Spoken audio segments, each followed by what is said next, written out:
What's up? I don't know. We're live again. Yeah, I see that. So I felt like I had to say hi Don't again. don't mind me. I'm just trying to get a. Hmm. I'm trying to figure out what the thumbnail should be for this episode already because can't What do you can't want it to be? I don't know. So we can't really I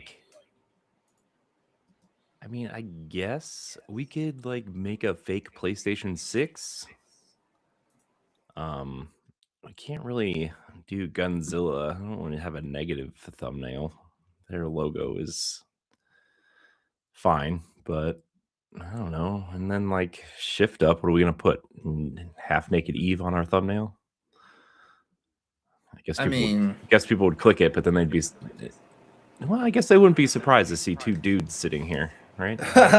isn't that on brand though? That's Sure. on Yeah. brand for us, right? Yeah. It's true. It's fair. You know what? Laurent told me to do it. Here we go. Let's find one. No, LeBron didn't tell you to do it. I LeBron think you just said, did. "Isn't that on brand?" I think Laurent did tell me to do this. Don't worry. We'll make it classy. Find a classy one. How about that? Classy, classy. Classy. Oh, that's going to be interesting team up. What am I doing? Mikami and Shift Up. We're going to be slaying zombies in some sexy outfits. That's all I'm going to say. It's probably.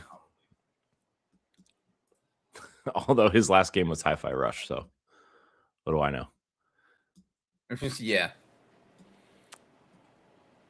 So I don't know. Anyways, Laron, what do you say we do a podcast? Yeah, let's do it. Just the two of us again. Just the two of us.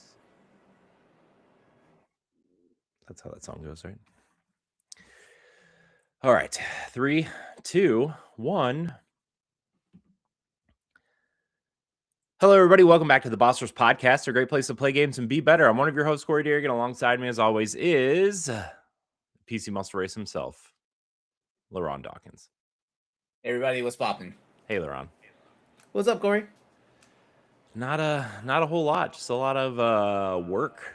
Working a lot. Mm. Doing Yeah, some work and then working some more. there's a lot of that going around. Yeah. Hey, gotta feed the kids and whatever else people call it, right? You got to do the things, do all the Mm-hmm. things, got to pay the bills, got to do it all. Got to do it all. But I don't know. I feel like it's been a while. Oh, yeah. We didn't record last week. I was like, I feel like it's Yeah, we been a while yeah we since didn't I saw you. But the yeah we reason didn't why is record because we last didn't week. record last week. So it's all right. You got a dose of Laurent on Pow Block, so it's fine. Yeah. Everybody got their PC muscle race on there. Switch block, whatever you want to call it. Switch So, block. I don't know, man. I don't know. I just work here, man. I just work here. Anyways, anything else interesting happening in your life? Just No, get it out of the way. No, no, man, you're boring. just been work. Yeah, I'm boring. Yeah, just been working. Been busy. What is that fancy bottle you have next to your computer right there? Also, aluminum Deer Park water bottle. Oh, It was from the All Star game, the 2025 All Star game in Atlanta.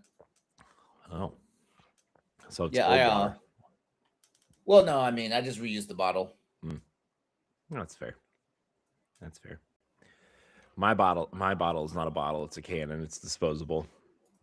It's got energy in it because I need it. Mm. This time of night, dude. Yeah, Damn. man. I think this is part of your sleeping problem. Well, not part of your energy problem. I know. You're hopped up on caffeine like 4 hours before you go to bed, and then you're Yeah, it's fine. and then you're sleeping for shit. Yeah, it's fine. I got work to do anyways. So it's fine though, you know?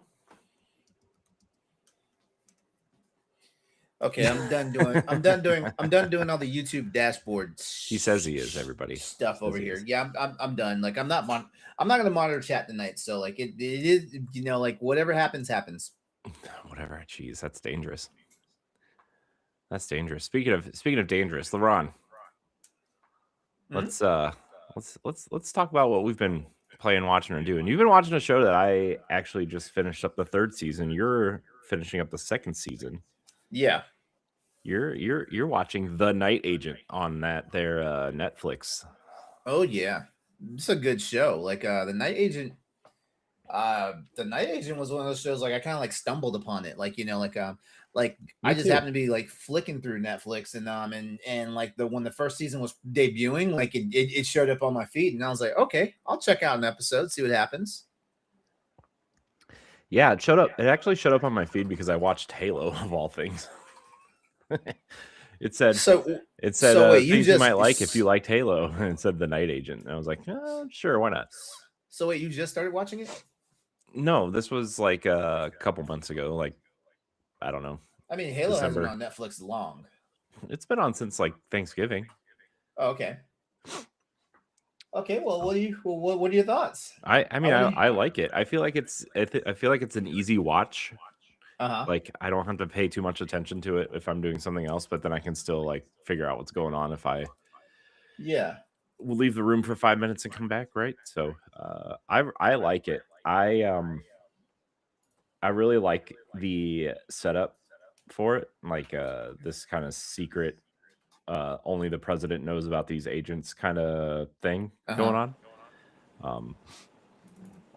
And I like the setup where, like, especially in the first season, spoilers for the first season, the opening episode of the first season, I guess, where like the aunt and uncle of the girl are night agents, right? Yeah. And like now she's on the run because she knows somebody's after them, or it was cool. And then obviously what's his face is charged with protecting her, right? Because they're after her now. And I remember. I know her name is Rose. I cannot remember his name to save my life. I know. I keep wanting to call him Jack, but it's not. It's not Jack, is it? You give him the most common name ever. Gosh, what is it? Peter, right? Peter. Peter. That's it. Wow, that's almost as common as Jack. Yeah, I know. But yeah, I really like it. I think it's got a lot of good action. I think there's a lot of chase scenes in, like, car chase scenes in it that are pretty cool. Yeah. And then there's a lot of like stealthy, let's hide and take these people out sort of thing. I really like it. I like the fact that they're not making Peter out to be like he's some type of Jason Bourne type character. Yeah. Like he's just some unassuming guy that has training, Yeah, which is cool, right? Like, cause like we have enough James Bonds and Jason Bournes and Reachers and all that. He's just kind of like the guy. Like, yeah, he's a military guy, but he like stumbles into everything. So wait, you mentioned Reacher. Do you watch that? Yeah. How come when you do? Hold on, I swear it feels like we're just two ships passing in the night on, because like I swear, like I feel like you don't watch enough TV. I know I don't. and then you just happen to coincide, like we're watching some TV that I'm watching. This is wild. Yeah, Reacher's coming back in like a month. Yeah, the boys just started. The Boys is a little too violent for me.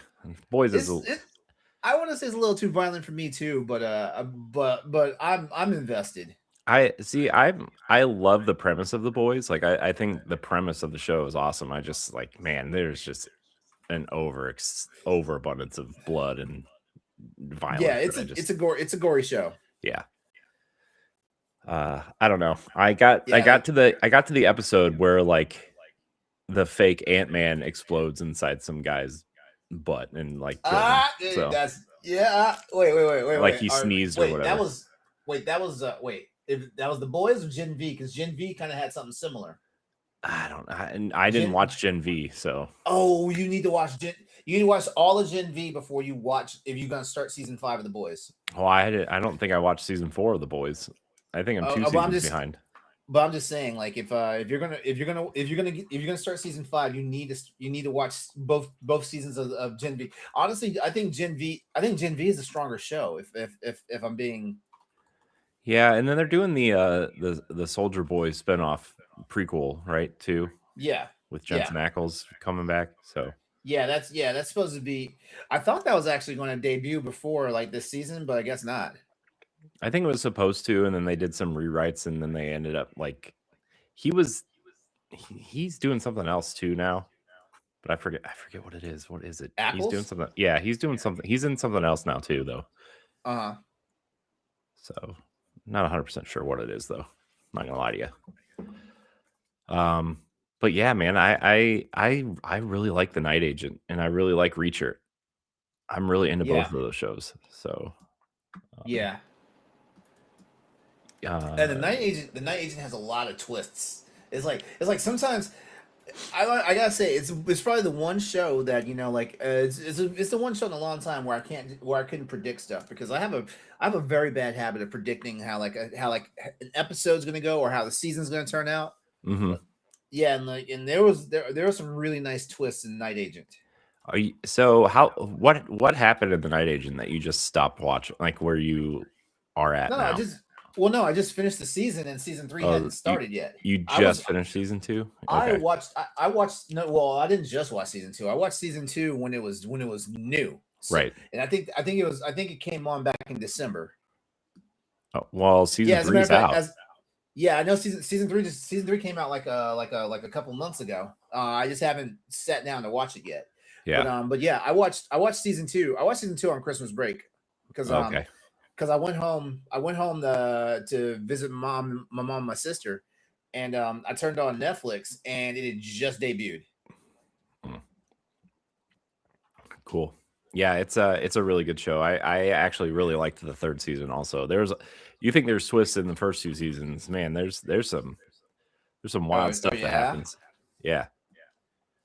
Okay. Yeah, like it's like there's a couple things that happen where you're like this storyline is probably going to go on for like 3 seasons, and then something happens and you're like, "Oh, well, I guess that's over."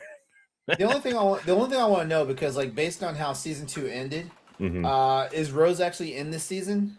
In the third, no. Okay. Mm-mm. Okay. That's But they I kind of figured. I kind of figured she wouldn't be there's it because of seems how like sorry, go Mhm. ahead. No, I was just saying I figured she wasn't going to be in the season because just of how it ended and what they said they were doing with him, Peter's character. Mhm. Yeah, I mean, I feel like there's potential for her to come back for this last season or fourth season, last season, whatever it is. But I don't really know, Hmm. honestly. Like, I guess it depends on what that actress is doing. Uh-huh. But from what I was like reading, she wasn't even supposed to be in the second season. People just really liked her. They like their character, yeah. Yeah. Um, yeah, I really thought she added a lot to the show actually because of like Yeah. her like it added a different dimension than just like Hmm. boys with guns, Boys with guns. you know, for lack of better terms, I guess. But yeah, Boys with guns. I thought let's see the you know who the broker is then, right? The broker? Yeah, the guy he meets at the end of the second Oh season. yeah. Yes, Yeah, okay. yeah. Yeah. That's a pretty good storyline for the third season. So Okay. I'm excited for Good you to to know. watch it. Yeah, like yeah, I guess I guess I'll try to like watch that because I mean like it's a the I don't I'm not usually a binging person, but it's a fast watch for because I think the pacing of the seasons are just so the pacing for the episodes in each season is just really nice. So like you don't realize like oh wow like I'm 5 episodes in now you don't realize it Mhm. even though technically yeah you know like you're pressing play on the next episode. Yeah. There's also like a really cool like side story going on in the third season of like all I'll say is there's like a bounty hunter in it. Uh huh. and it's a Okay. really cool kind of like third part to this story. Okay. So Interesting. yeah, it kind of, I don't know if you like this part of the Bourne movie, or the Bourne movies was cut from like it, they left it out of the movies from the books, but there's the character called the Jackal um in Mhm. in the Bourne books, who was like a secondary character who was like hunting Jason Bourne essentially. Uh, um didn't know anything about that because I've never read any of the books. yeah, and it kind of reminds me of that a little bit, but Mhm. um yeah, you need to watch it. It's really cool. I'm actually not a big fan of like spy books. I'm not. Yeah, I mean, I read it because I was really into those movies, and I was like, I wonder what it was at a time when like everybody was like, the book's better than the movie, when people always I, said that. Remember when well, people said everyone, that? yeah, they always say that, which is not a problem. They always say that. It is a problem because they're always wrong. You know why? Because the movie is a movie. The movies are fun. Books are You putting don't you have to to sleep. devote you don't have to devote as much brain power to like a movie. Yeah, I That's use what my that eyes, is. not my brain. Oh, good times. Good times. What else are you watching there, Ron? Or I playing or just doing? well, I just finished season 1 of the of Memory of a Killer. Mm, That what's that that's on? that was is that on Fox? Yeah, that was on Fox. Mm. 10 episode. No, wait, not even 10 episodes. 8 episodes. No. I think it's 10 episodes. Hold on. I can find out really, really quick. Oh, he's got to look. 10 episodes. Yeah, 10 episodes. Yeah, I was actually watching it episode by episode because of course like it's on broadcast television, so they only show every new episode once a week. Mm, Yeah, it stars what's his name, Patrick Dempsey, McDreamy. mm, Uh, mm, yeah, it stars Patrick Dempsey, Michael Imperioli.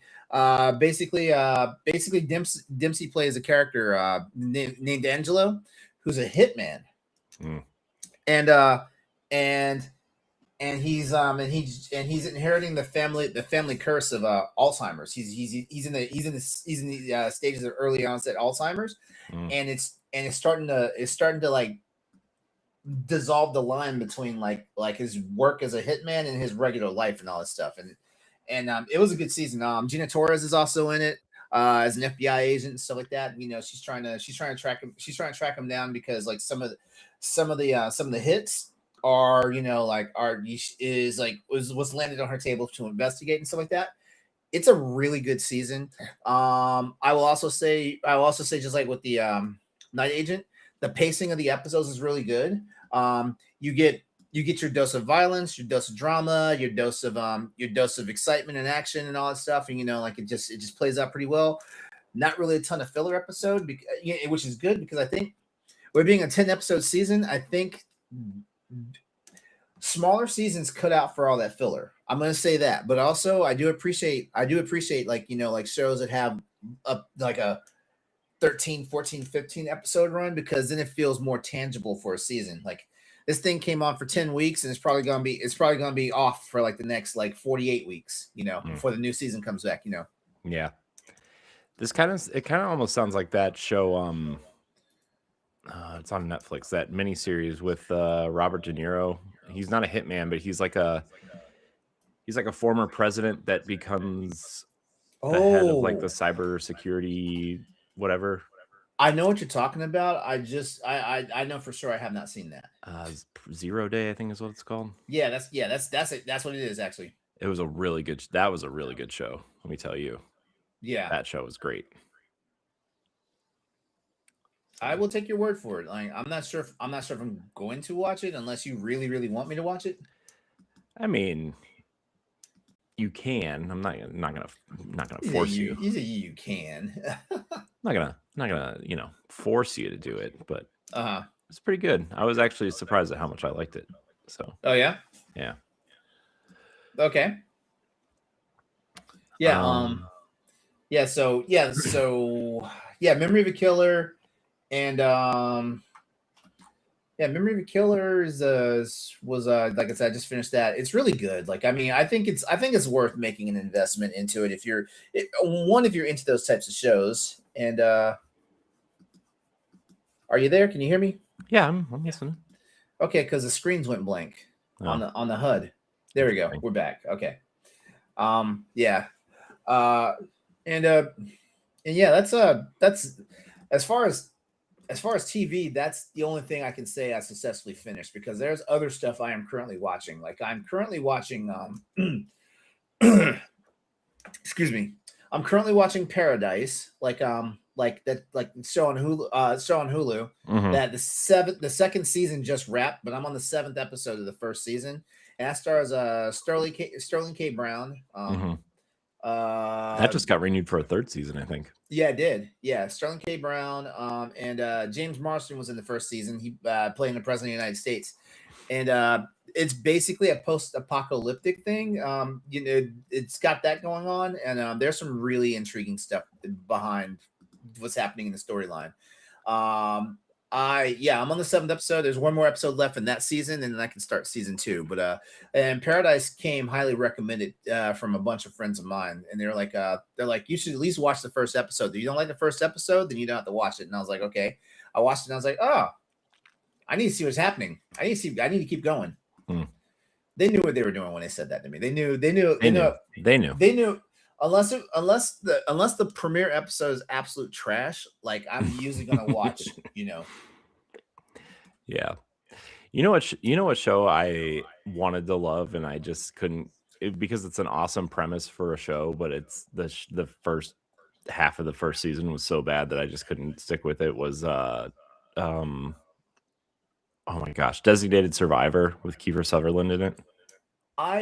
So I enjoyed the first season. The second season really lost me, and then it got canceled in the third season. But I did wind up Well, watching they put two new seasons. It was Netflix renewed it, I think. Netflix picked it up because ABC wasn't going to continue with it. Netflix picked it up and did two seasons. In the second season, I'm pretty sure there was something going on. But basically the second season was almost like a reset because they killed a lot of the major characters that were players in the first season. Mhm. And then the third season just seems so disconnected from everything. And Yeah, the third and season was seemed short, like too. I thought like the third season almost seemed like a reboot. It looked Yeah. like Yeah. essentially. Yeah, that's honestly what it felt like. But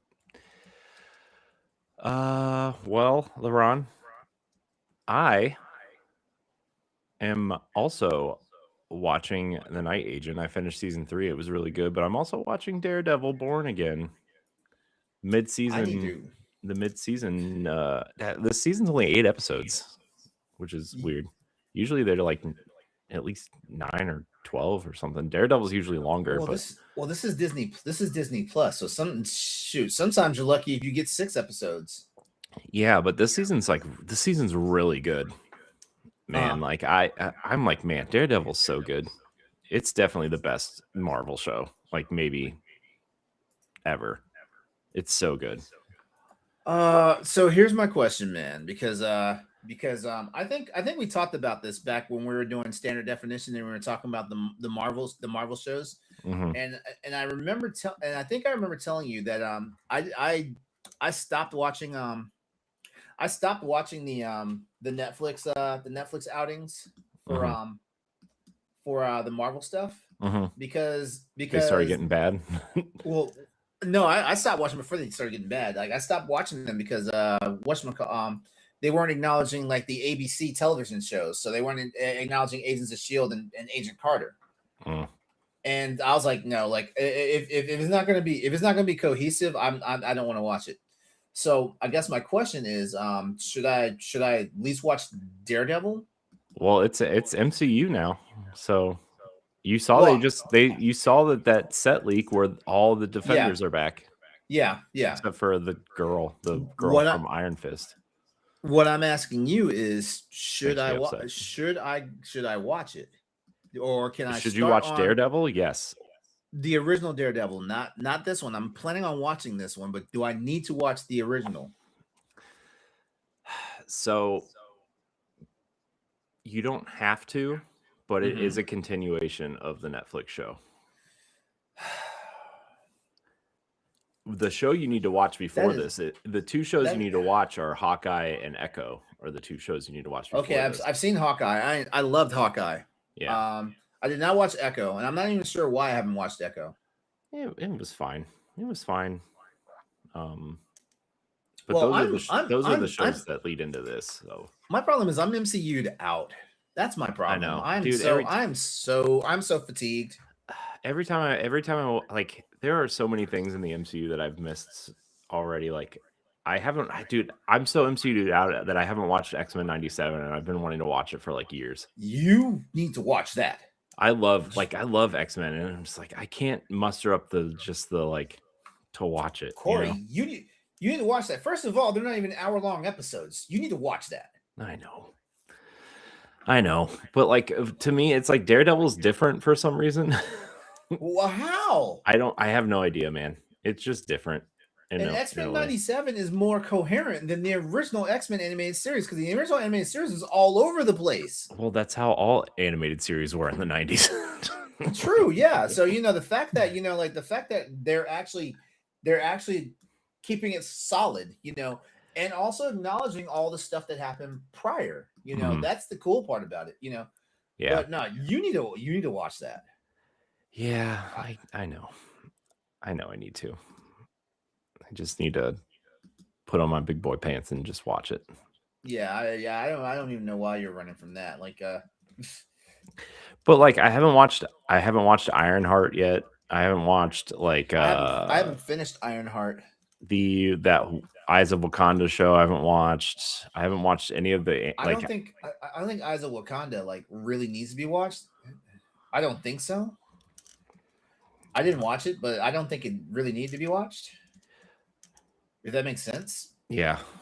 What else haven't I watched? There's a couple other things I haven't watched. I just haven't, like, I don't know, man. And like, I want to be excited for Avengers Doomsday because like they're bringing Captain America back, and I'm like, yeah, Captain America, I can't wait. But then it's like, and they're pissing me off with that. I'm gonna be for real with you. They're pissing me off with that. They're bringing back the old stars, which that's not really the part that pisses me off. I will any day love to see more Chris Evans, more Robert Downey Jr. and all that stuff. But at the same time, I'm like, this is what you guys are doing because you flubbed the ball so hard with the previous stuff.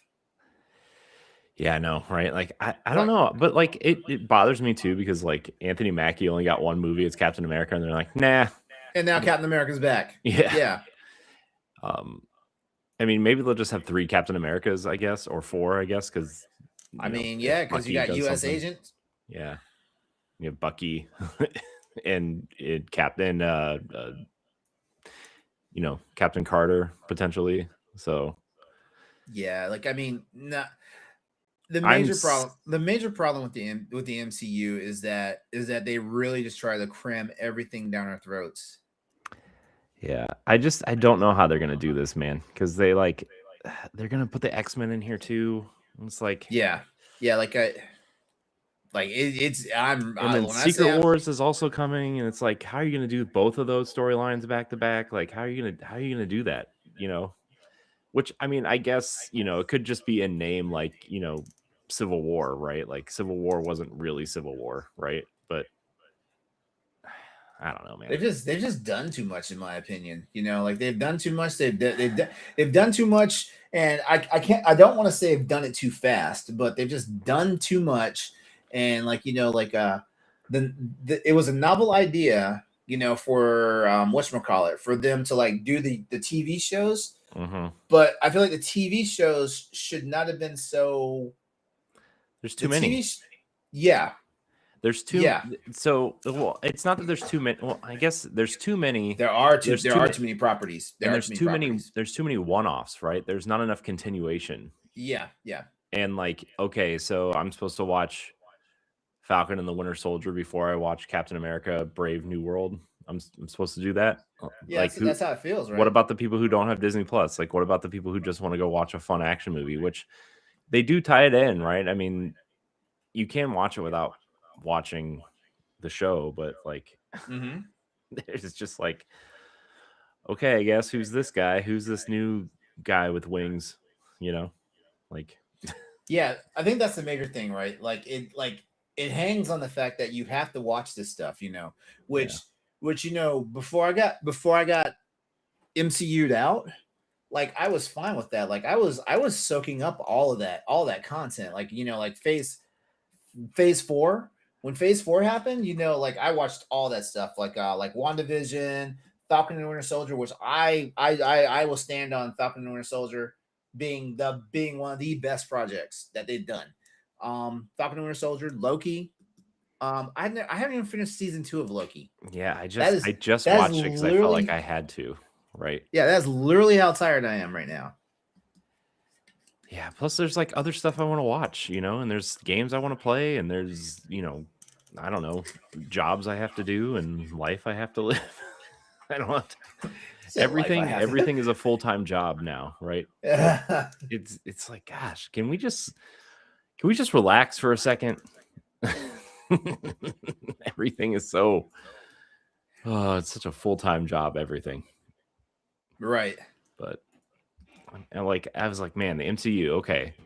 You get like one movie every 3 months. Okay, I can do that. I can do 2 hours every 3 months. And then you start getting these shows, and then they started doing the same thing with Star Wars, and Mm-hmm. like, oh my gosh, what are you Yeah, doing? like it's just nuts. And then like for every show you don't like, there's another show that you want to like, but then you have to go back and watch the show that you don't like. It's like, oh my gosh. Like I had everybody all over me. Oh, watch Moon Knight. Watch Moon Knight. And I'm like, no, why should I watch Moon Knight? For number one, like I never had any connection to Moon Knight in the comics. Also, back when I was reading comics. My opinion, Moon Knight wasn't very good. I'm glad to hear somebody say that. I really am. I don't know, man. It didn't do it for me. It just feels like it got forced on me. I haven't finished Ms. Marvel, and Ms. Marvel is actually good. Oh, Ms. Marvel was awesome. That's like, I think that might be like not secretly, but like it might be one of my favorite MCU shows. Like it was so much fun. You did not say MCU. You did not. I didn't mean to. It came out wrong. Or right, or whatever you want to say it, but because you like I know. You just validated somebody by saying that. Yeah, whatever. It's fine. Everybody likes women, Laurent. Okay, I'm just too afraid. No. No. I mean, no. There's a section of people out there that believe that the Marvels is what killed the franchise, and I'm like, no, the Marvels did not kill the franchise. No, the Marvels was good too. The Marvels was a fantastic movie. Man, and people need to get over themselves, man. People are jackasses. The Marvels was fun. Yeah, I liked it.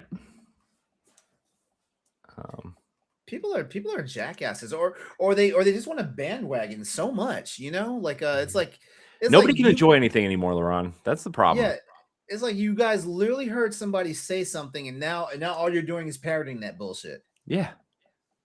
Nobody can just enjoy anything anymore.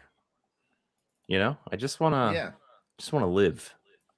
Just want to live my life and watch things that nobody else likes and move on with my life. Mm-hmm.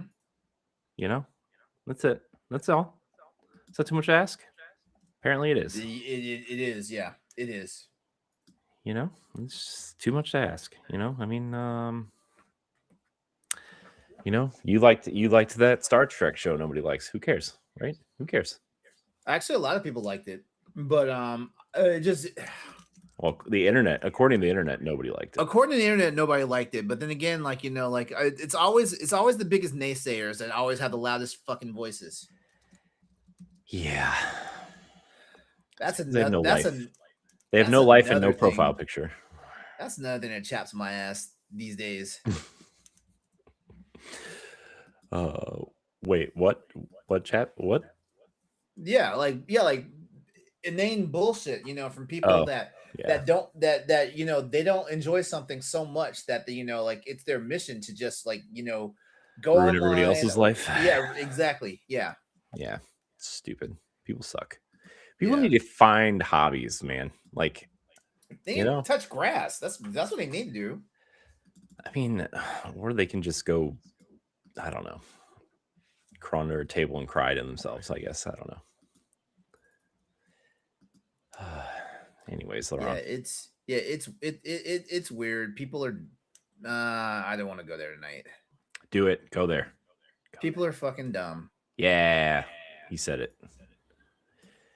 Proud of you. Laurent, you know what else I did? What else you do? Finish Super Metroid. You finished Super Metroid? Yeah. All right. It's the third Metroid game this year. Finished. Done. Nice. Yeah. Playing them in order. Now I don't know what to play.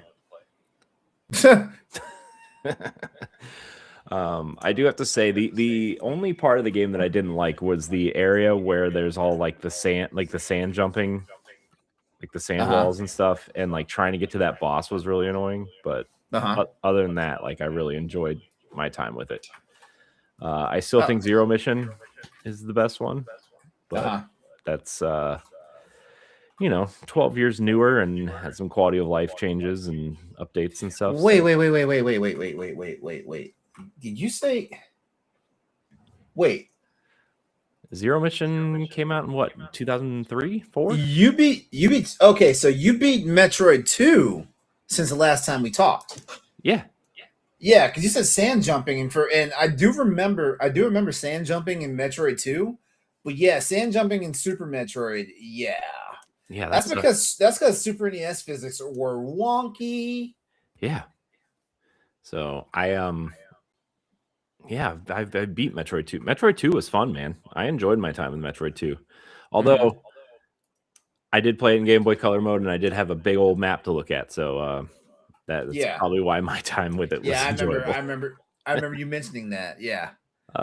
If I had to play it in piss yellow and green and no map, then I don't think I would have liked it as much.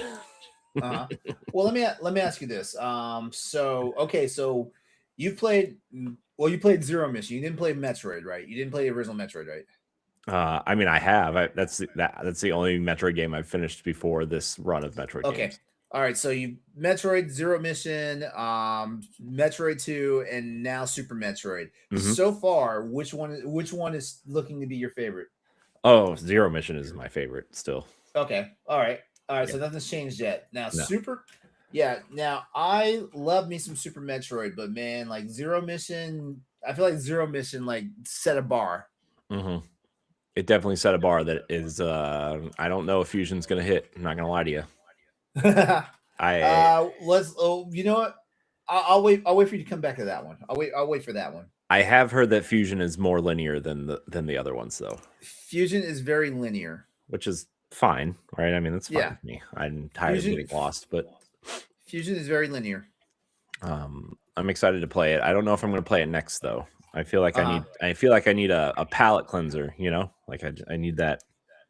Oh, I've got a palate cleanser that I've been playing this week. Oh boy, what's that? What is it? DJ Max Respect V. Sounds like a music game. Japanese music game. Gotcha game. Nah, it's a music game. But yeah, that's my palate cleanser for this week because I still have not finished Front Mission.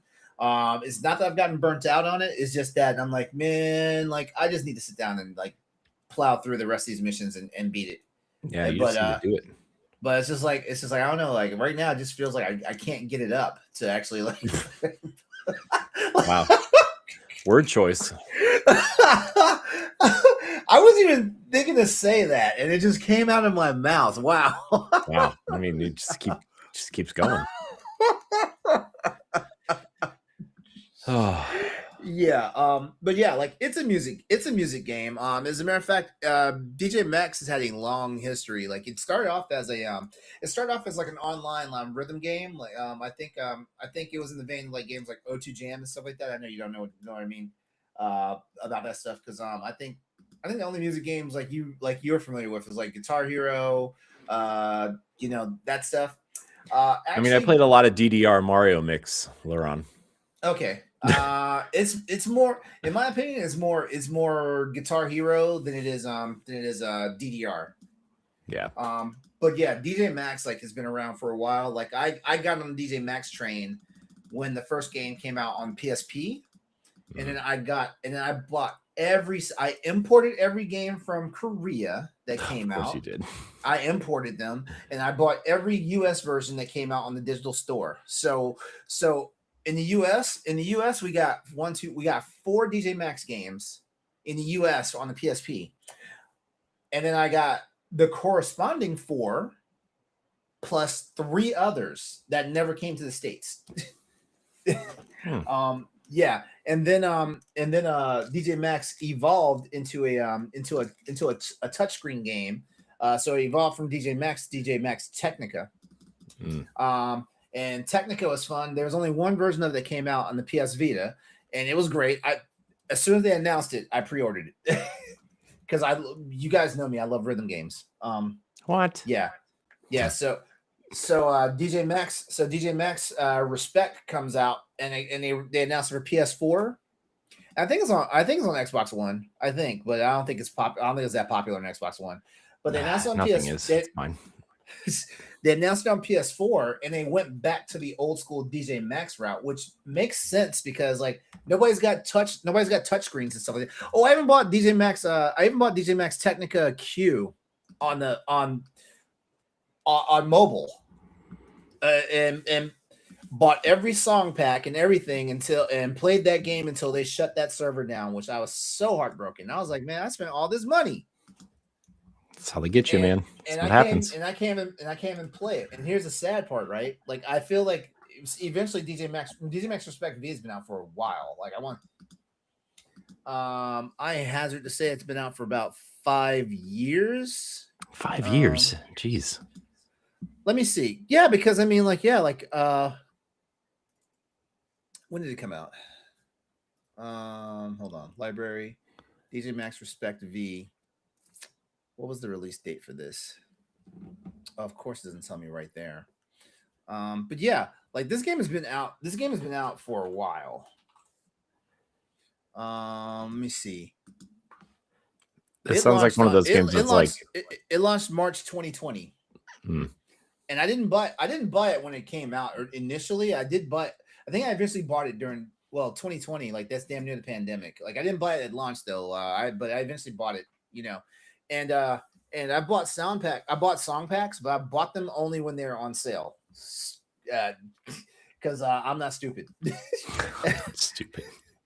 But yeah, like the game is great. If you like these type of games, you can play on the keyboard, which is probably the recommended way to play. Like I play it for controller, which because I'm used to playing it that way from the PSP and the PS Vita era.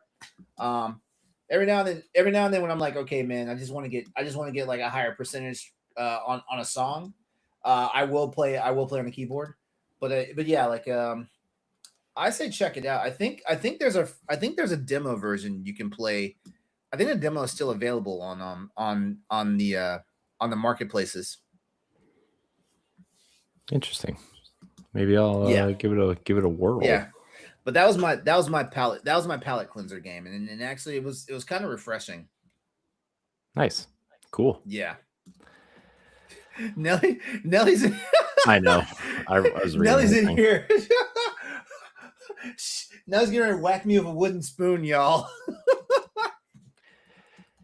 Yeah, she's coming for you, Laurent. Wait. That came out wrong too. Yeah, I know, right? Yeah, like, dude, we should just stop talking. Why do we do this?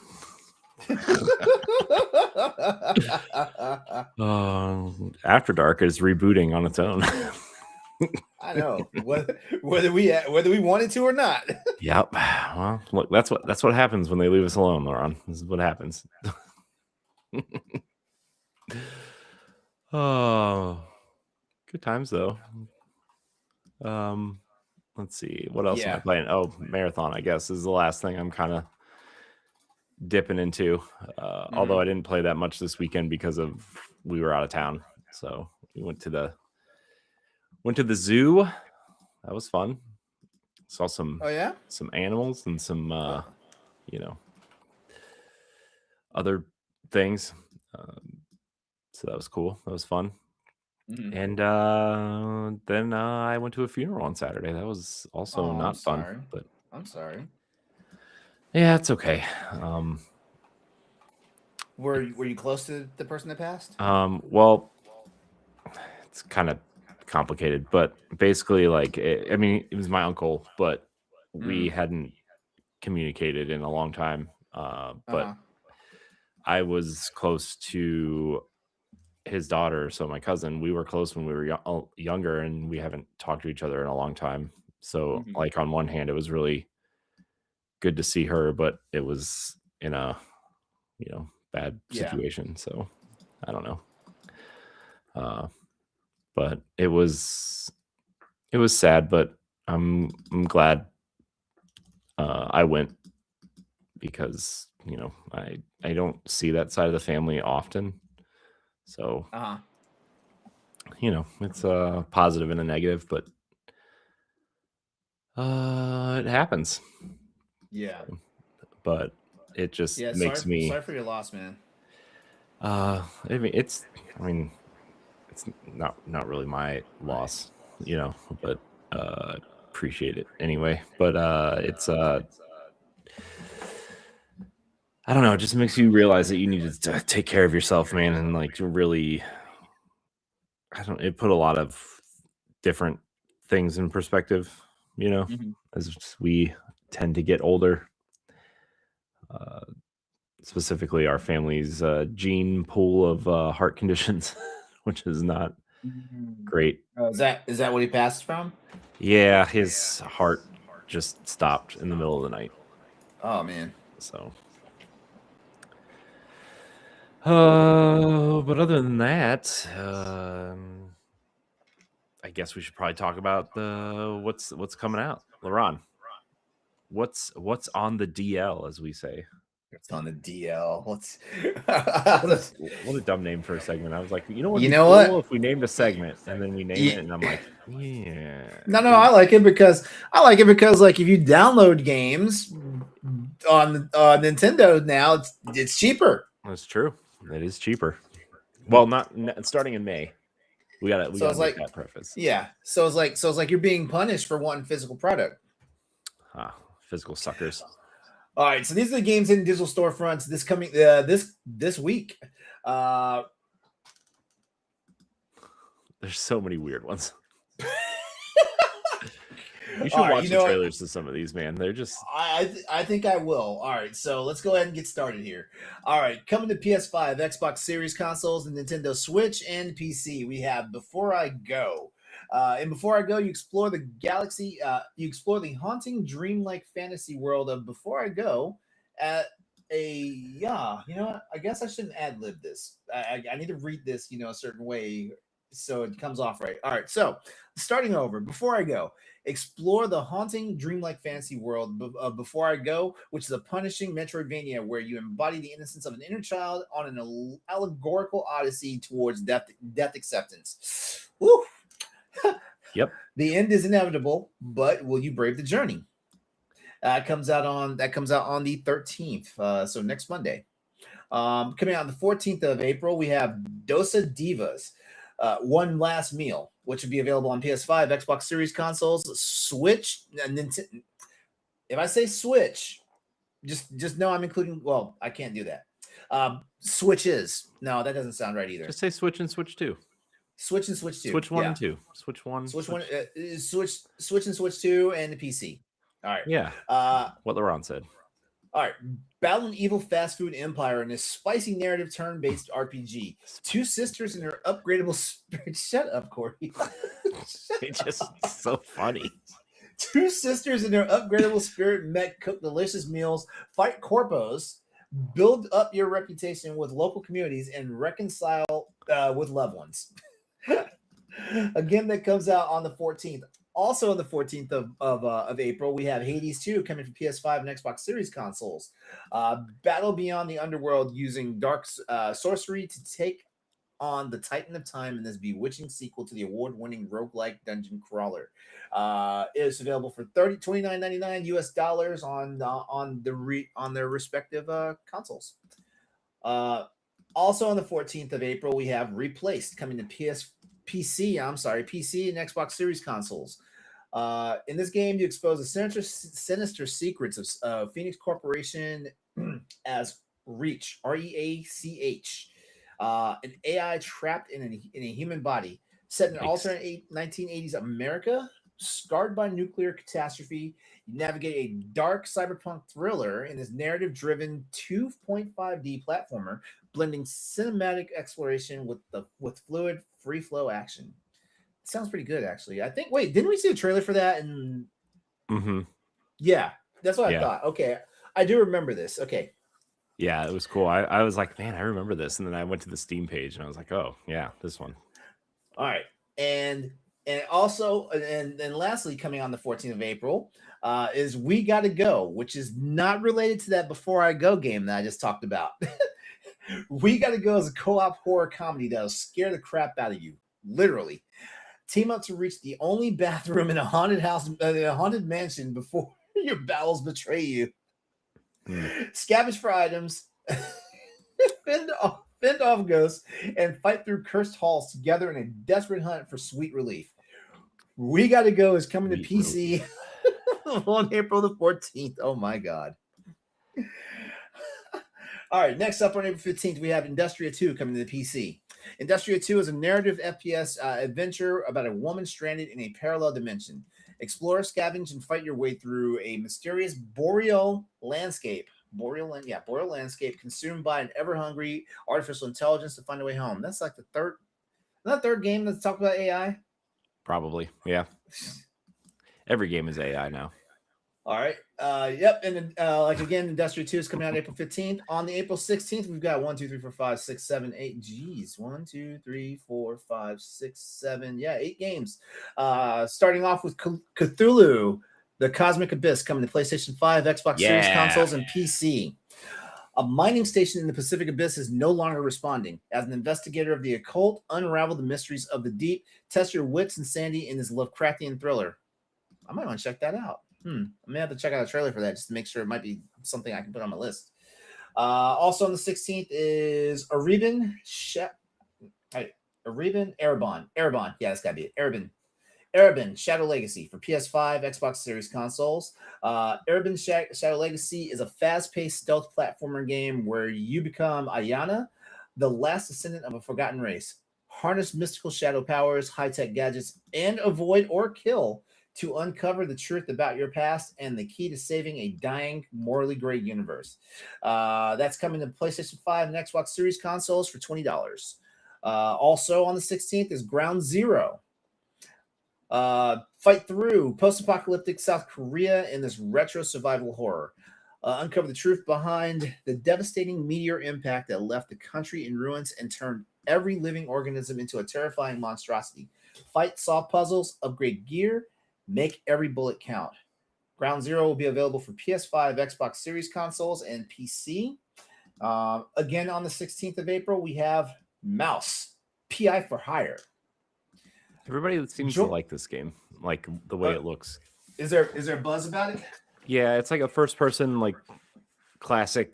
It kind of has like the whole thing is like they premiered it when Steamboat Willie went into public domain.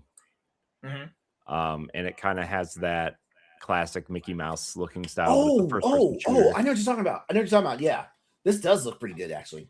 Yeah. All right. Nick from WASD and Beyond actually has talked about it quite a bit. All right.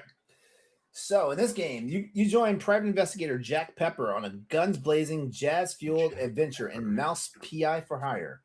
Mouse combines the charm of hand-drawn rubber hose animation inspired by the classic cartoons of the 1930s with the adrenaline and action of an explosive first-person shooter. Mouse for Hire will be available for PS5, Xbox Series console, Switch and Switch 2, and the PC for $29.99 US. That's cheap. I thought it was. I thought that could have probably. I thought it'd be. That's what I was thinking too. $39.99 was what I was thinking. But you know what?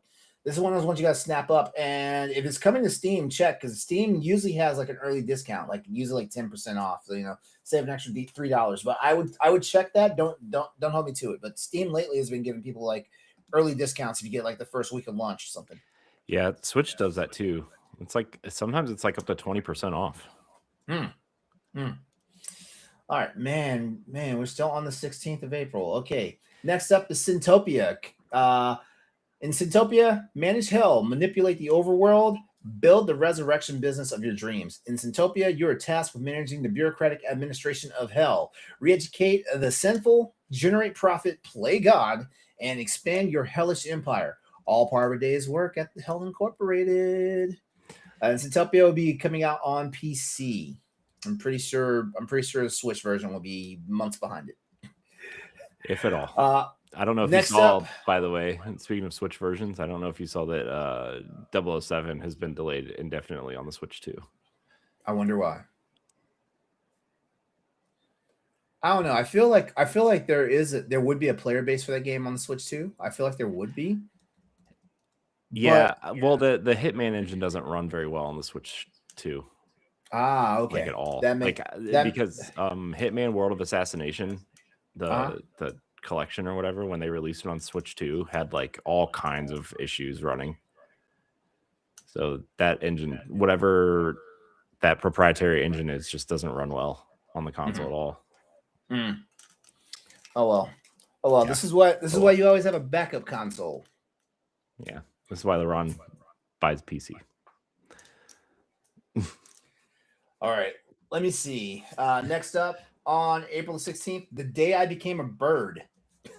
Join Frank, an awkward young boy, as he discovers newfound feelings for his classmate Sylvia, who also has eyes for birds. Explore, collect, and solve puzzles as Frank attempts to catch her attention with a homespun, feathery transformation in this warm and nostalgic return to childhood. I had to make sure I was reading the synopsis for the right game, because I was like, it says the day I became a bird. And I was like, wait, this is nothing like no. But you know, it all came together at the end. Yeah, it's a weird one. Yeah, the day I became a bird is coming out on PS5, Switch, and the PC. Next up is Tamagotchi Life, Living the Dream. This game freaks me out, dude. Become the caretaker of an island full of silliness, drama, love, and other surprises. Absurd situations await as you populate your island with me characters based on yourself, family, friends, or original creations. Get to know them, design a world for them to explore, and watch them come to life in Tomodachi Life, Living the Dream, coming for the Nintendo Switch. This game freaks me out, dude. Everything from the way they look to the voices to the way they walk. It's the voices, man. It's those voices. Creep me out, man. Tomodachi Life, Living the Dream will be is coming to Switch, and it'll be it's priced $59.99 US. Have fun. Have fun, he says. All right, and the last two games I'm gonna mention here tonight are both coming out on April the 17th. Starting with Generation Exile. In this game, you rebuild settlements entirely within a colossal generation ship in this turn-based city builder. Expand your city, manage limited resources, and optimize production chains as you navigate difficult choices about humanity's future among the stars. Generation Exile will be coming to PC for $29.99 US. And lastly, on the 17th, and I think this is the one we were waiting for, Pragmata is coming to a console and a PC near you. Yeah, they moved it up a week. Yeah, they did. Capcom's newest IP, Pragmata, however you want to pronounce it, is an all-new science fiction action adventure with its own unique hacking twist. It is the near future, and protagonist Hugh and his android companion Diana must work together as they make their way through the cold lunar research station. Pragmata will be coming to PlayStation 5, Xbox Series consoles, Nintendo Switch 2, and the PC. And there's you've got a deluxe edition for $69.99 on PC. You've got a deluxe edition on consoles for $79.99. That's weird. And then the base edition is available for $59.99. Why is the console edition more expensive? It's always like that. Console versions are always $10 more than PC versions. I never pay attention because I always buy PC. Yeah, I know. I always buy PC unless it's a console exclusive. If it's a console exclusive, I wait for a sale. I actually think the Switch 2 version is $59.99 also. which is weird. But that's weird. Whatever. But that's all your games. There's a boatload of stuff to play. Pragmata's on my list, of course. Mouse PI, I definitely want to check that out. Ground Zero looks like it would be fun, and Cthulhu, the Cosmic Abyss, like might also be on my radar now. Yeah, I'm really excited for Pragmata. Did you see the Mega Man April Fool's joke they put out? I did. I knew it was immediately April Fool's. I knew it. Yeah, but it's just like, man, come on. Come on. It's like, where did you even try? Yeah. But what are you gonna do, I guess? All right. Games. Let's all right. Well, it's time to get to the news, I guess. I turn the hosting duties back over to you now. Yeah, let's talk about what's going on in the industry. Let's talk about the PlayStation 6. You've heard of it. That supposed next console from Sony. They haven't announced, but people insist on continuing to talk about and insist on coming out next year. Mm-hmm. PlayStation 6's biggest hurdle isn't power, it's claimed. It's convincing PS5 owners to upgrade. While Sony's next-gen console is expected to push boundaries with advanced ray tracing, machine learning, upscaling through future PSSR iterations, industry voices like Alderon Games founder Matthew Cassels suggest the real challenge lies in adoption, especially among current PlayStation 5 users. A significant portion of players still haven't left the PlayStation 4, and those users may only upgrade if the leap to PlayStation 6 feels dramatic and reasonably priced. However, convincing PS5 and PS5 Pro owners to spend $700 or more for incremental visual improvements could prove more difficult. Cassels argues that Sony may need a smarter launch strategy, potentially including a lower cost companion device to accelerate adoption. Without strong uptake, the industry risks prolonging the cross-gen period, which historically holds back game development and delays full realization of next generation capabilities. Yeah. I mean, the fact that so many people are saying this means we probably don't need a PlayStation 6 next year. Yeah. Unless they're going to put the handheld out early, but like that's a story for that's a different story altogether. I feel like the handheld is a great idea, but if you put that out before the main console, are you going to sell the main console, or are you just going to sell this handheld to be a companion to the PlayStation 5?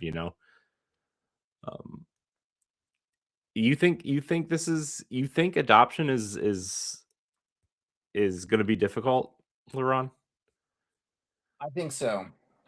Like and you kind of hit the nail on the head there. Like the PS5 had a hard time getting early adoption. Like I mean like yeah, the enthusiasts got it. Like I'm one of those enthusiasts. I got it launch day and all that stuff, Like there's literally times I'm sitting here thinking like, wow, did I really need to get it on day one, considering all things considered, I did have fun with my PS5, on launch, but I don't even have what should even be called a library of games. Like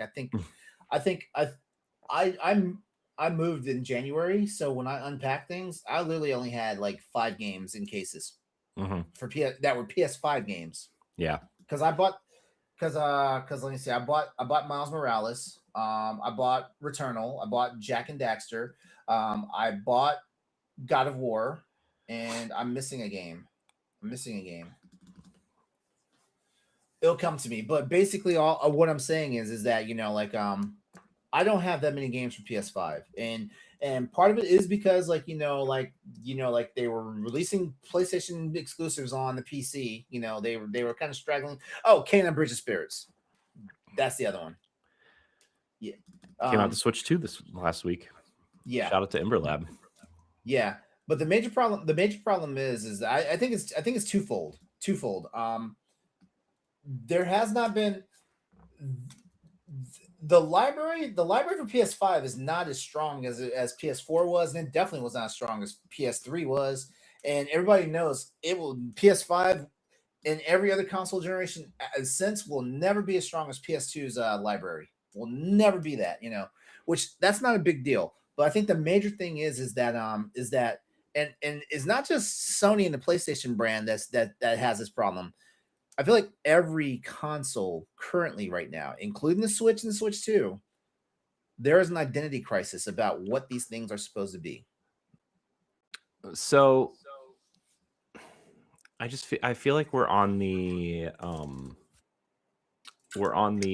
definitely on the fence of like diminishing returns, especially with the way that PSSR works on the current generation of PlayStations, right? Because they are Yeah. patching it into the base PlayStation 5 model. Plus, they've already upgraded PlayStation 5 Pro into PSSR 2. Like, if you're looking for graphical improvements, like you're not going to need a new console because it's going to upscale everything, right? I mean, that's Yeah. what DLSS does for PCs is it saves you, it saves you on how do you say that, Laurent? It basically like makes your PC work less hard to get better performance, right? So like Yeah.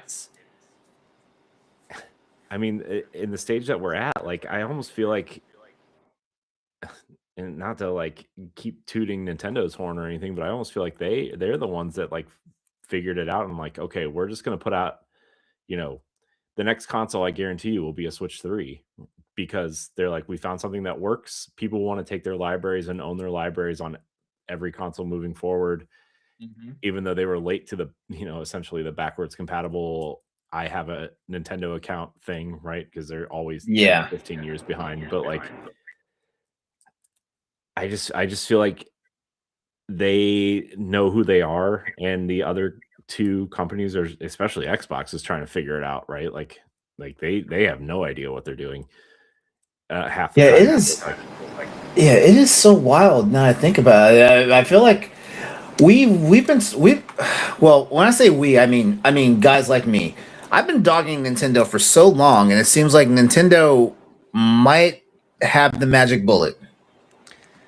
I think moving away from traditional consoles, right, was the move, right? Like Ed and I always talk about the Wii U and like how novel of an idea it was. They just got it backwards, where like the console should have been in the screen and not in, not streamed to the tablet. Yeah. The Switch was like the Wii U fully realized, essentially. Mhm. And then also like moving into one console instead of separating everything between two or three. Right. They always had two or three consoles on the market at the same time, right? Like GameCube, Game Boy Advance, DS, Yeah. 3DS, DS, Wii. They always did that until the Switch.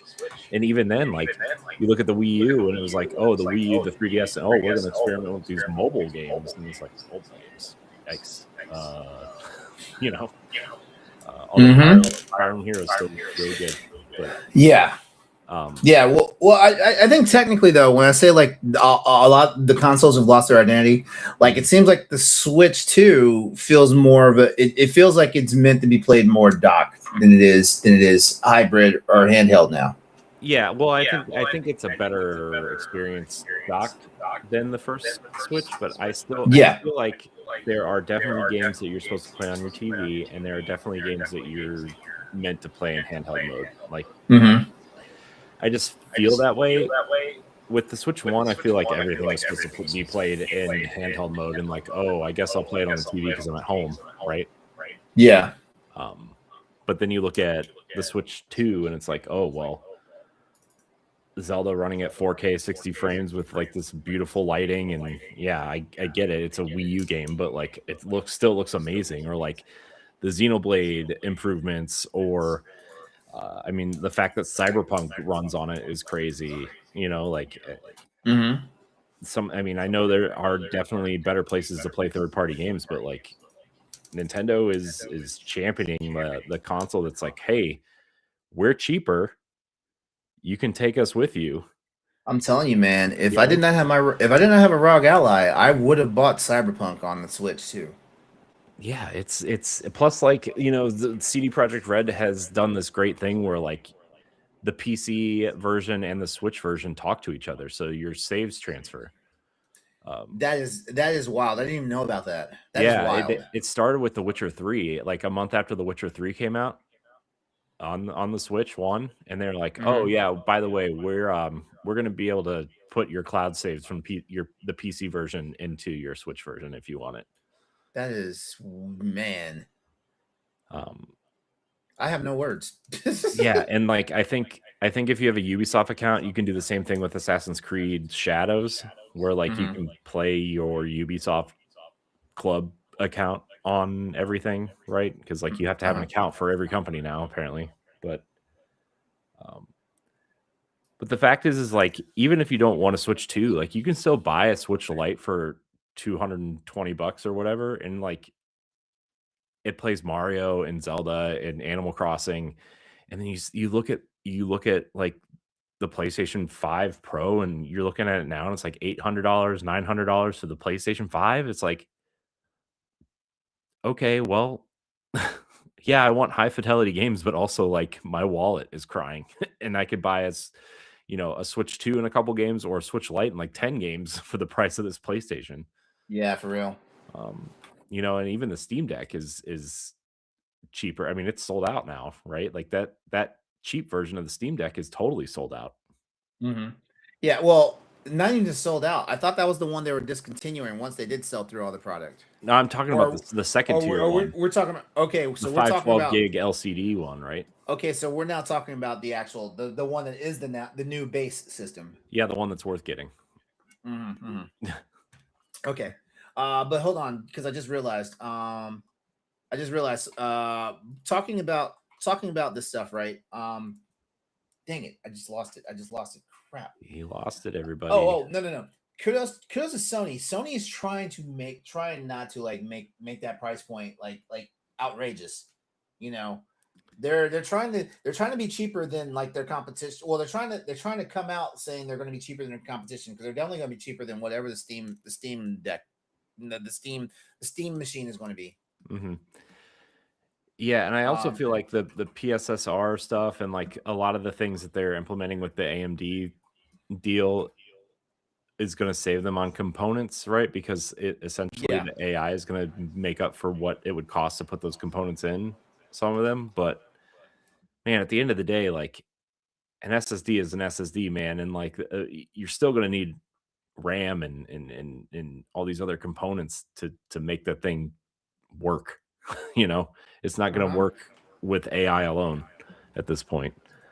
Uh, I mean, I think PSSR and DLSS are very impressive. I mean, look at I talked about this a couple weeks ago, but look at Resident Evil Requiem on the Switch 2. That thing runs internally at like 360p or you know, it's definitely sub 480p, and like it's upscales Yeah. to 1080p, and it's like that's crazy, and it runs at 60 frames. That's crazy. Yeah. Yeah, that's one of those. That's definitely one of those feats of I don't know. Yeah, the Capcom Magic is what they call it, I think, right? Where was that magic at for fucking Monster Hunter Wilds? It'll be on Switch 2 sometime later this year. Don't mess with me. I'm not messing with you. I'm telling you, it's coming to Switch 2. I'm telling you. Um, We gonna fight. you can fight Capcom. I didn't say I was going to play it on Switch 2. I'm saying I might play We it on gonna. Switch 2 though, and then we could play together. It's crossplay, right? Still, maybe. Yeah, it should be. Yeah, it's crossplay. Yeah, Yeah. See, now you I try have a to reason to play it. you try to hit me if I got you. Hey, man, I'm just doing what I'm trying to do. Hmm So yeah, I don't know, man. The fact that consoles are going to be like this much money at this point, it's like, man, if these consoles get any more expensive, I'm not. I'm the person who's like, I don't want to buy a PC, but like, if you're spending that much money, you might as well just buy a PC. um, I tried to tell you. um, so I don't know. You have anything else to say about the PlayStation 6 components and how much this thing is going to cost and adoption and all this stuff? No. But if $700 is the price point they're going for, I had to remember like the PS5 came out $499.99. I don't know why. Well, the PS5 discless one was $399. Yeah, I don't know why I've been running around for like over a year and some change saying it was a $600 console. It was a $600 console like a year or so later, you know. Mm-hmm. But yeah, I keep forgetting that. I don't know how I forgot that I spent just $500 for that system. Yeah, I mean, I replaced mine over the holiday, and it was $450, or no, it was 500, but it was $100 off. So I got the disc version for 400, and now the disc version is, what is it, $700 now, which is PlayStation 5 Pro launch set. Insane. So stupid, man. Like, this is a weird time we're living in, man, because like I swear, like we're living in a time where old consoles are increasing in price instead of going down. Like, yeah, dude, like this in 2019 when they were getting ready to market this thing and like getting ready for the big marketing push, you know, they were planning on the PlayStation 5 being $300 by now. Yeah. You know, they were planning on it being $300 by now. Yeah. And you know what else is going to kill adoption too? Like, not just the pricing, but like if the PlayStation 5 runs GTA 6 just fine for normal people, nobody's moving off. You know, as long as it keeps getting Madden and Call of Duty and FIFA and GTA and, you know, the big games that you know, the normies play, quote unquote, like normies, they're not moving off. True. You know? You're right. You know, I mean, if this rumor is true that 2K is trying to get this game to run on the Switch 2, there's no way they're moving off a PlayStation 5 to play it on something better. Yeah. Why would they? Yeah. So, man, I mean, there's a real chance, and I said this the other day when we were talking about the handheld, but like a month ago at this point, but there's a real chance PlayStation can have 3 or 4 consoles on the market at the same time. Yeah. And still manufacturing them and still selling them. Because of the games that are out on them. I mean, I don't know if you saw this today, but Genshin Impact just ended support for the PlayStation 4 today. Well, no, they announced it was ending support a while back. Yeah, they did. Like, it finally happened. Yeah. So, I mean, as soon as something like Fortnite or Call of Duty move off, like, you know, that's when people are going to start moving over. But like, when the PlayStation 6 comes out, are people just going to move to PS5 off the PS4? You know, like, yeah, because it'll be cheaper, maybe, or maybe it won't be. Maybe they're raising the prices for this one so the PlayStation 6 can be cheaper. I don't know, man. But the fact that the Series X and the PlayStation 5 cost $800 now is like insane. It hurts my brain. So I thought $500 was expensive when the Series X came out.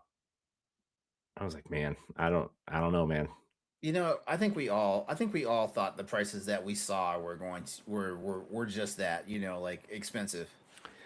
And we even tried to play it off like, you know, like that it was that, you know, like it's like we were like, yeah, inflation, you know, like things are going on, you know, like, yeah, you know. But now it's like one of the hardest pills to swallow now. Yeah. It's insane. Good thing we got ours when it was cheap. Yeah.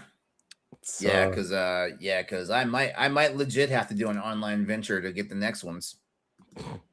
Yeah, I mean, I may skip the next one until it's cheap enough.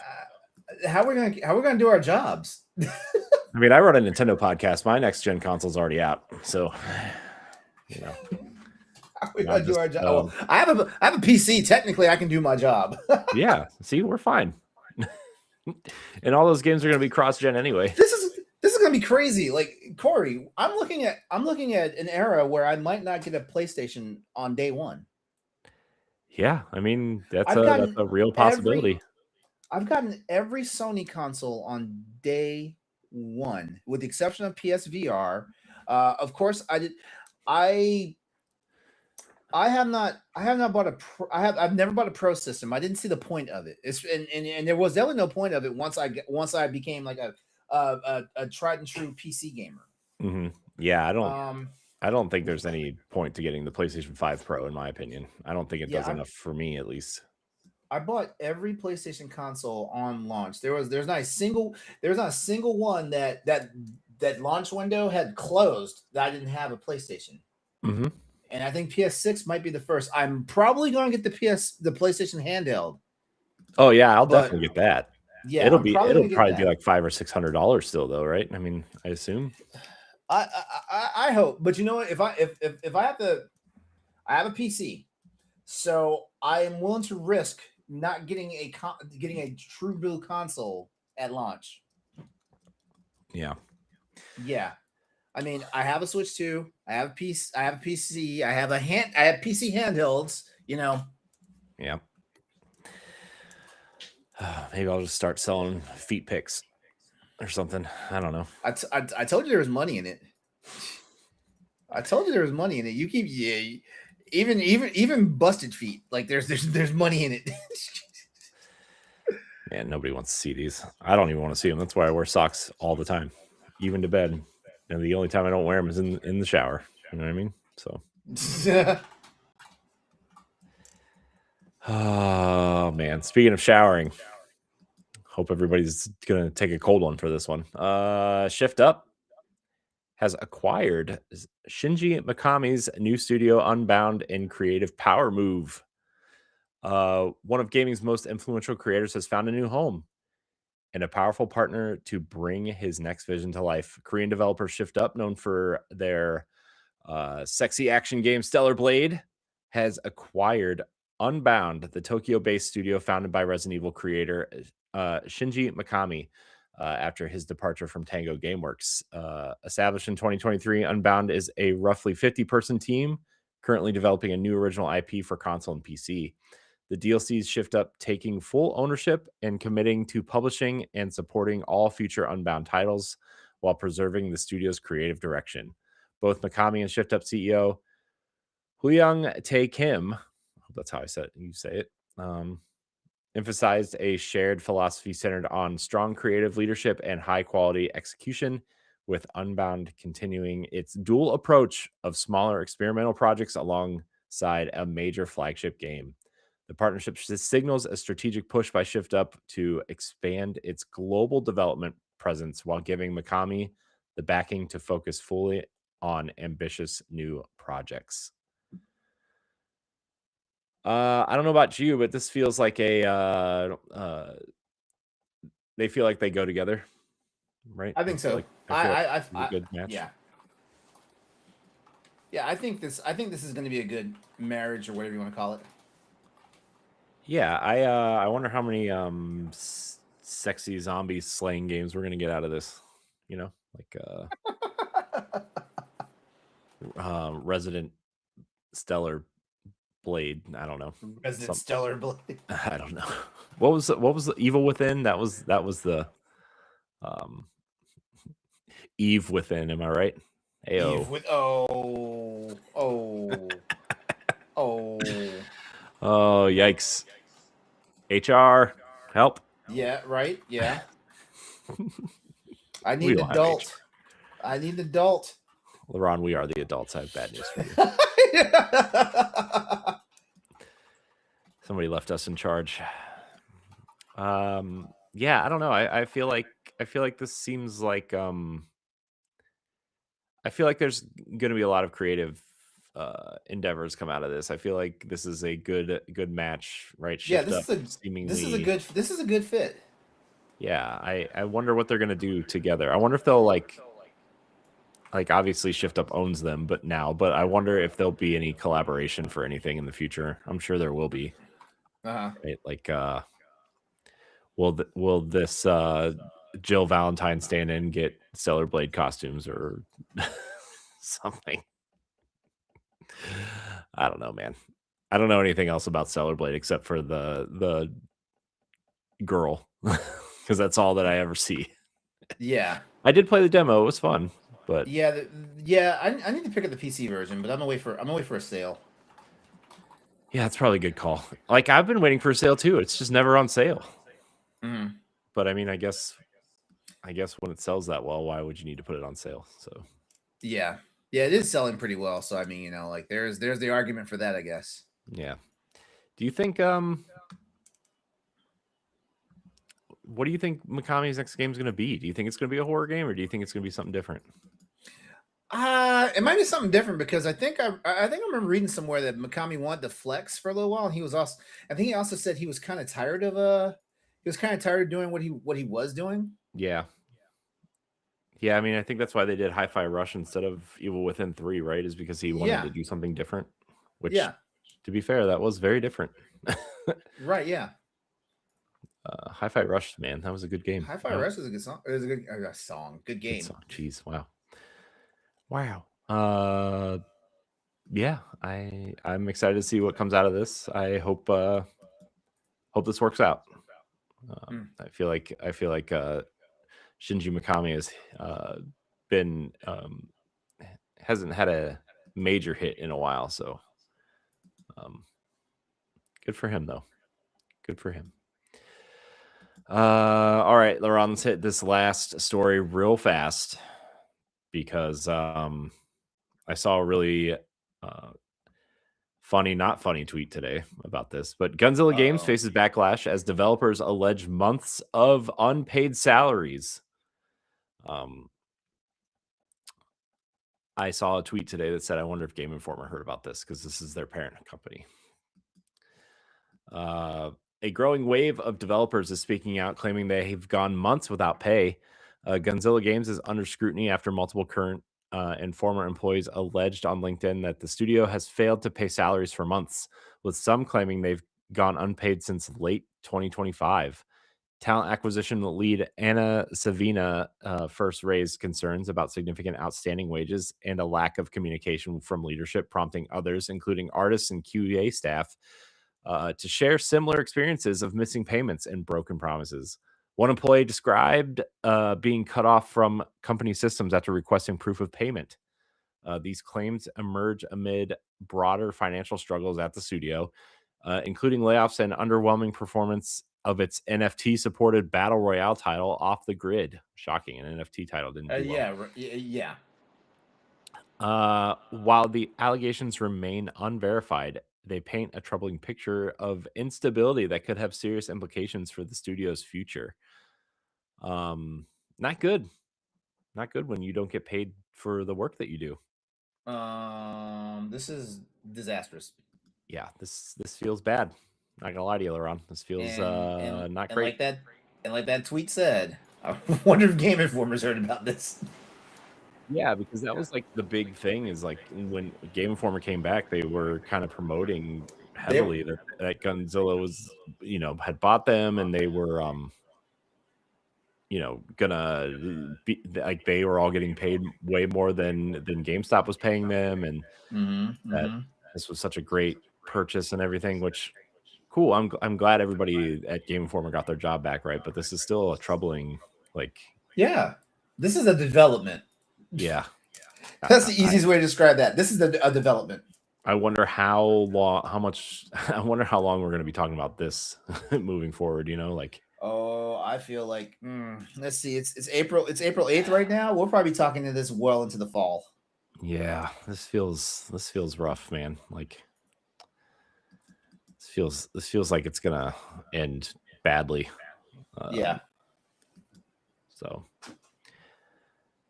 well, Laurent, it's time for our weekly rotating segment. This is one I picked out just for you, Laurent. Oh yeah. This is the video game listicles. This segment, we go down a list of games or items or something from either Boss Rush or another website, and share our own opinions on this list.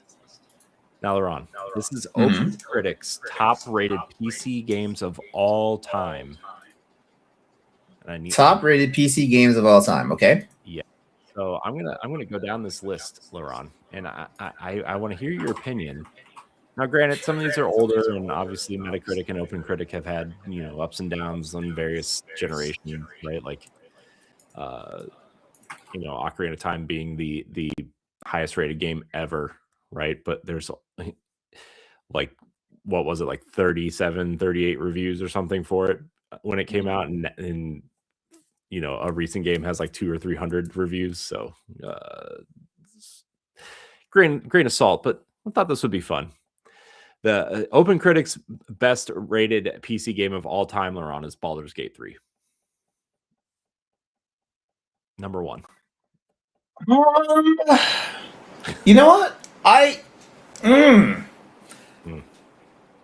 don't find fault in that. I don't find fault in that. I don't feel like I can really argue about that. There are some. I would say Baldur's Gate 3 would be in my top. It'd be in my top 20. I'm not sure if it'd be in my number 1. I'm not sure of that. So that's number 1. Should we start at number 20 and go backwards? Do that. Okay. Do that. Ooh, geez. Number 20, Laurent. You ready for this? Metal Gear Solid 5, The Phantom Pain. Number 20, with a 93 on Open Critic. A 93 on Open Critic? Mm-hmm. I'm not going to argue Open Critic on this one. I'm not. Number 19, Final Fantasy 14 Endwalker. People really like that expansion, I think. I feel like that should be lower. Also, it's an expansion. I feel like that should be. I say flip Metal Gear Solid 5 and Final Fantasy and that expansion. But we'll find out. We'll find out what's ahead of it. Number 18, The Witcher 3 Wild Hunt. Ooh. Well, for how old that game is, number 18, I can probably see it now. Wait. Open Critic. These are the ratings back then. This is the ratings that they gave these games right now. This is probably like a concurrent score of all time reviews, right? So. Yeah. Okay, keep going. Number 17, Metaphor ReFantazio. Ooh, 17? Yep. You know what? I'll say this. Metaphor ReFantazio definitely edges out. In my opinion, it edges out Witcher 3 Wild Hunt. It edges out, in my opinion.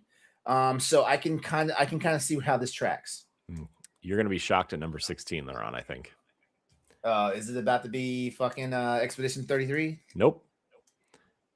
Uncharted 4: A Thief's End. Number 16. Actually, that's not bad.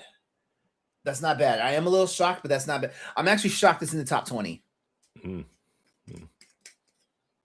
I feel like all of these games on this list are recent. Very recent. Okay. Most of them are, at least. All right. Number 15, Laurent. Half-Life Alyx. The VR game. For a game that nobody plays, I don't know how this is that high. If only 3 people reviewed it and they gave it a 92, a 93, and a 94, then that's them. I guess so. This is not me hating on Half-Life Alyx. I don't have I'm not VR. I don't have VR headsets, so I can't play it. So I can't even speculate on it. You know what I mean? Mm-hmm. But like I said though, considering that only a certain amount of people have played this game. Yep. I think honestly it's rated so high because actually I've seen like video of the game. It looks good. It looks impressive and stuff like that. It is the ultimate first person game though because it's a VR game. Mm-hmm. It does look good. I think this got such high scores because it is a Half-Life game. I think honestly these scores should have been muddied because the fact that you have to have VR to play this game. I really feel like this game should not be 15 in an all-times list. Well, it is 15. I almost feel like Half-Life 2 should probably I want to see a list of voted like outlet voted thing, not not like a score related one, but just like if an outlet voted and what are the maybe we'll do some more of these. Yeah, I get what you're saying. Number 14 is Undertale.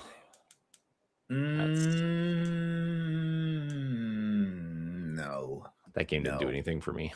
No. I know people like it, but No. No. I'm like Palpatine right. No. No. jeez. Oh my gosh. Right before he started shooting force lightning at everybody. Oh my gosh. Jeez. Number 12 is The House in Fate Morgana. Fun fact, that is the highest rated Nintendo Switch game of all time. I've never even heard of this game. It's a visual novel, I think. Oh, what is up? Oh, visual novels, like, oh my god, man, People love them, man. Yeah. I'm not hating on them, but visual novels are like, wow. Yeah. I prefer my visual novels like, like Detroit Become Human or Heavy Rain, Yeah. Let's see. Number 11, Journey. That's our second PlayStation game on here. Oh shit. Number 11? Yep. I respect that. Yeah, people really like Journey. I respect that. Yeah, I respect that. What else we got? That was another game that didn't do anything for me. I'm not gonna lie to you. All right, here we go. The top 10. Number 10, Divinity: Original Sin 2. Nope. Number 9, Elden Ring: Shadow of the Erd Tree. The expansion is higher than the original. Well, actually, the expansion did do some. Oh.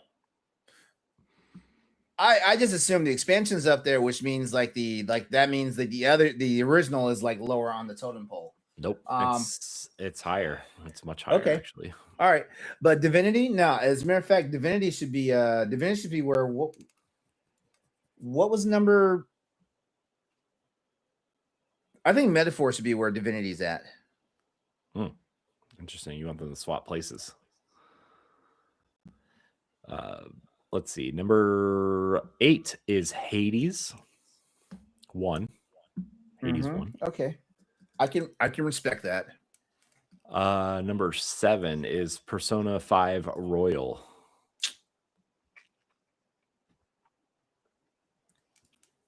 People love their Persona. Let's keep moving.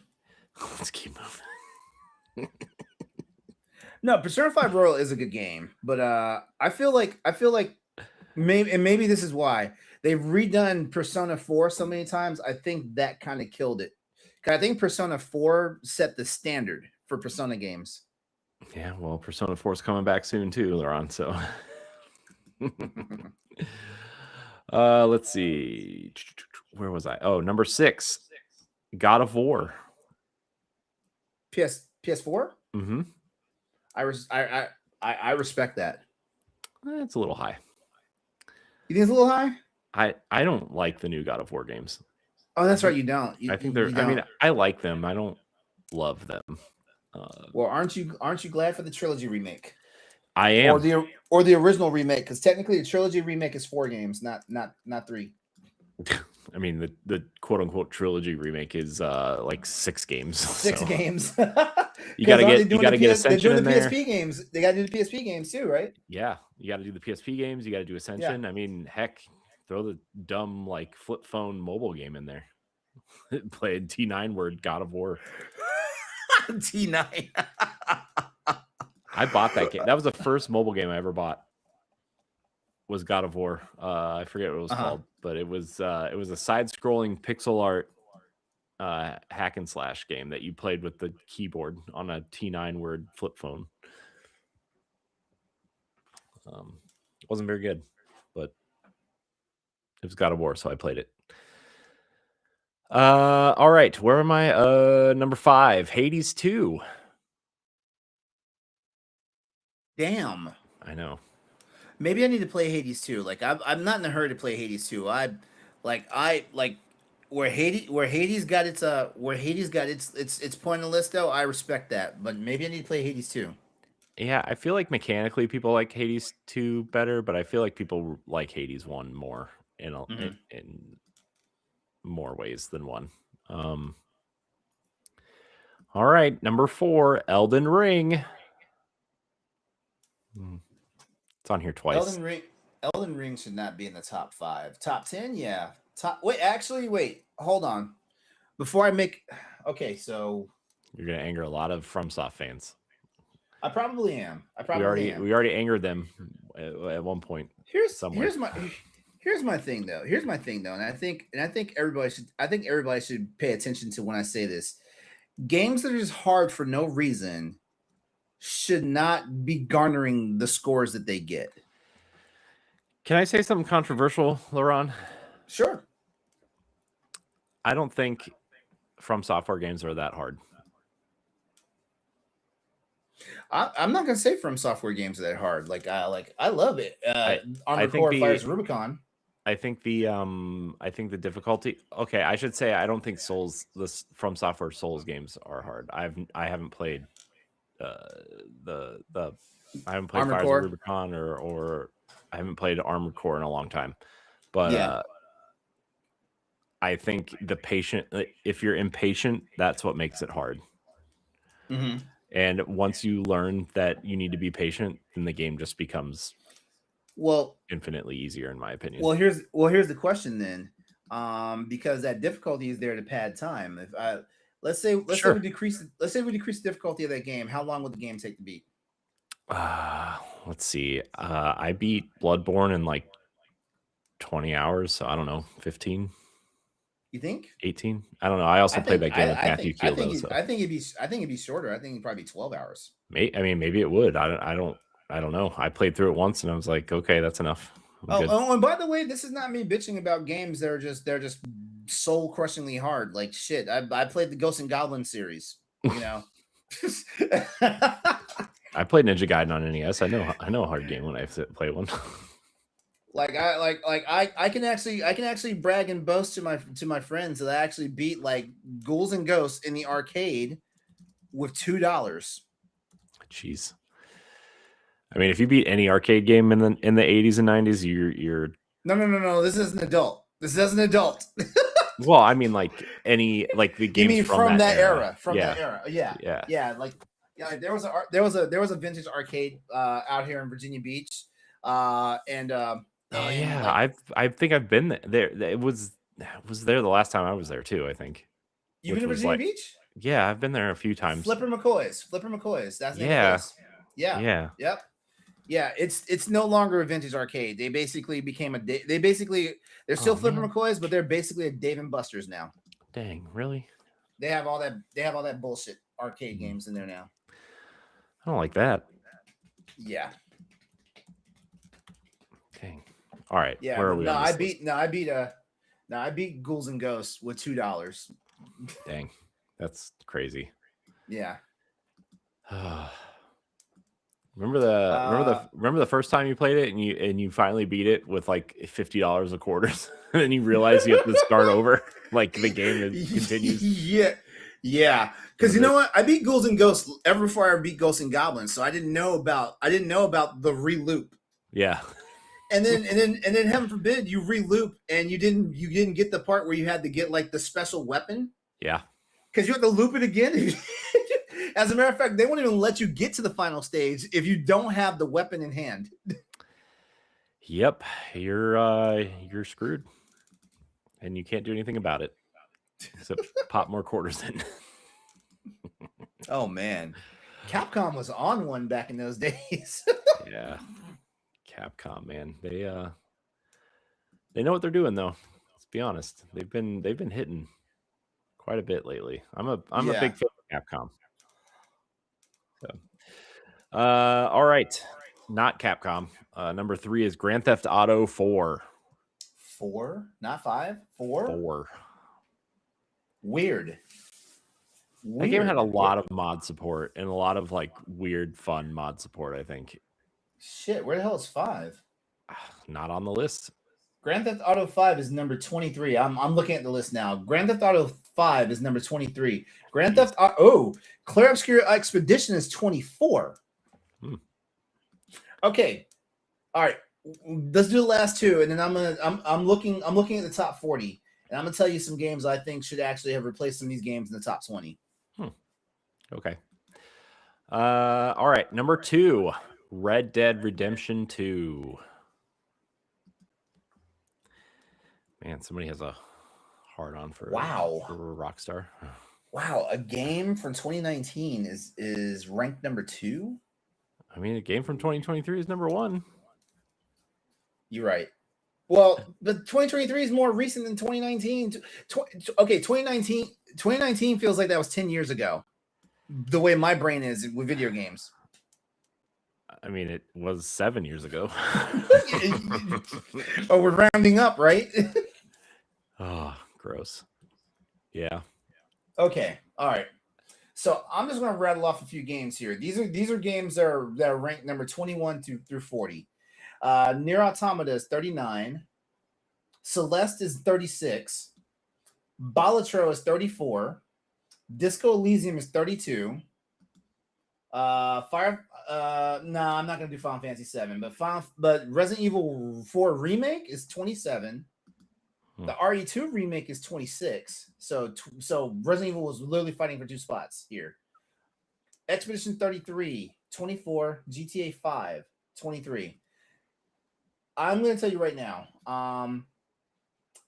Knock off number 19 Final Fantasy 14 Endwalker, and I'd say put one of those games, like probably Nier Automata right there, right? Let me see, Half-Life Alyx. I feel like Half-Life Alyx should not be 15, and what should be 15 should have probably been Claire Obscure Expedition 33. Where are the classic games, man? Like, shit. Where's Roller Coaster Tycoon at? Where's Myst? Where's Doom? Where's like, where are these games at? You know what I mean? Like, some of this stuff is crazy. Like, I mean, like, shoot. I just ran 41 through 60. I don't see a classic game yet. Let me see. I mean, this is 61 through 80. This is still current game. Dark Souls 3 is 2016. Nope, never mind. This list is very recency bias. Yeah, it is. Not sure I'm feeling it, man. I'm doing one more. Damn, Monster Hunter Wilds is 81. Yikes. I mean, that's high. I mean, that's high. That's high considering what went on with this game. Yeah. Yeah, like the oldest freaking game I think we mentioned tonight was from 2008. That was Grand Theft Auto 4. Yeah. Yeah, like I'm gonna do. Yeah, so I literally went through everything to number 100, and there's nothing older than GTA 4. Jeez, it's crazy. Yeah, you are right about the recency bias, though. I feel that, but at the same time, these must be games that have just been around since Open Critic has been a thing. This is a discussion piece I think we should have in like a bonus show. We need to talk about how reviewers are skewing reviews. We need to talk about that because did you hear that whatchamacallit, that one game that's that Crimson Desert? IGN wants to go back and re-review this game. It's a new game. What the hell is that game? Crimson Desert. Thank you. That one. Yeah. Well, they patched it like 4 times in one day or something ridiculous. Yeah, and now they want to go back and now IGN wants to go back and re-review it, and I'm like, well, they've been re-reviewing games for a long time though. They do that. I respect re-reviewing a game like in a post-mortem, like once the game has lived its life cycle, it's made all the sales it's going to make and all that stuff. Like I would love to come back and you know what? I might do a post-mortem Monster Hunter Wilds once the expansion comes out. But yeah, like you don't just retroactively, like, because like remember, like reviews, damn near every review is given off of based off of a review copy or an early access copy. That's why like we haven't put out a review yet for Marathon because we're waiting for the content they told us we need to wait for. Yeah, I mean it's that content's out now. It's really hard to get to. Yeah. Which Josh is, thank God Josh plays this game all the time because like he's already gotten in and done it. He's like almost done with his review. I gotta send it in. But basically what I'm saying is that you shouldn't be re-reviewing a damn game like like within a month there's a release.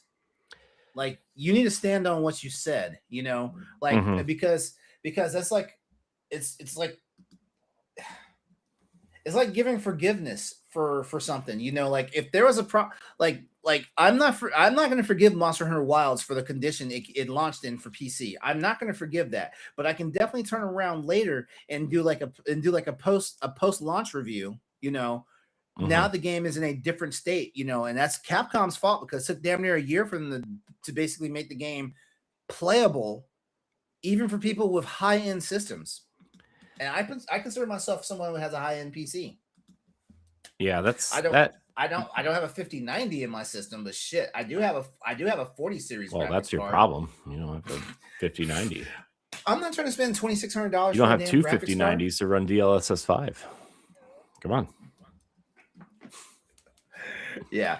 But but there's also other things because like even playing this game at like what I'm gonna call crushed settings.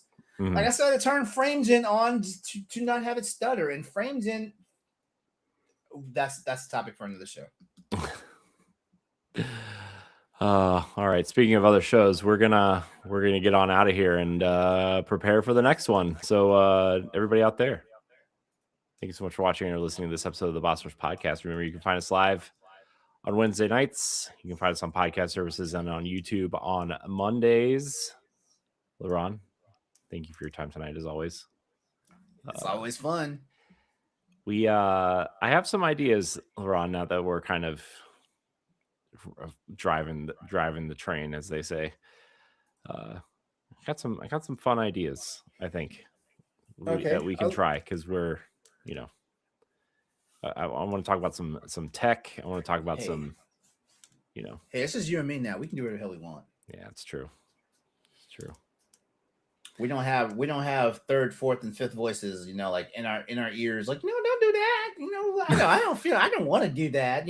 No, that doesn't sound fun. No, it's fun to us. It's true. That is true. And by the way, I'm not saying any of our co-hosts were like that, so don't. Jeez, you're gonna get us in trouble, LeRon. No, I'm not. No, I'm not. I know. I'm just kidding. Because all of our former co-hosts know we love them to death. Yeah, they're just on expanding the roster of shows, technically, except for the ones that are squeamish about political subjects. Y'all are wusses. Oh boy. Yeah. I can't wait to wake up tomorrow morning to my DMs. Oh, maybe I'll be in there. You're never in there the way I want. I know. Sorry, LeRon. Anyways, you can support us on Patreon, patreon.com/Boss Rush Network. Subscribe to us on YouTube. Check out our other shows. Check out our website, bossrush.net. Check out a lot of great content there. And yeah, that's all we got. Thank you so much for watching or listening. Until next time, we love you. Goodbye. So long.